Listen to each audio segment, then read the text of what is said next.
Il-waslit tal-immigranti f'pajjiżna fl-ewwel 3 xhur tas-sena naqsu b'94% meta mqabbla mal-istess perjodu tas-sena li għaddiet. Fil-fatt, bejn Jannar u Marzu li għadda daħlu Malta 65 immigrant, b'kuntrast għall-ewwel 3 xhur tas-sena l-oħra meta daħlu 1135 immigrant f'pajjiżna. Dan ifisser differenza ta' 1070 immigrant. Dan ħareġ f'rapport tal-Aġenzija tar-Refuġjati tan-Nazzjonijiet Magħquda.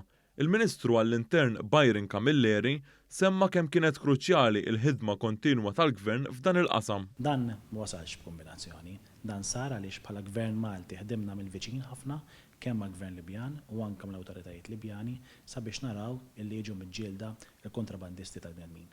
Però dan ma jistax iserħinna rasna u b'xi mod jiggarantixxi li daw in-numri se jibqgħu baxxi. Għandna l-obbligu nibqgħu naħdmu mal-awtoritajiet Libjani sabiex naraw illi kemm jista' jkun nibqgħu niġġieldu l-kontrabandisti u jkun hemm nuqqas fil-waslit ta' immigranti ġewwa pajjiżna. Ir-rapport juri kif il-maġġoranza tal-immigranti li waslu Malta din is-sena huma rġiel, ftit aktar minn kwart huma tfal filwaqt li persentat żgħir huma nisa.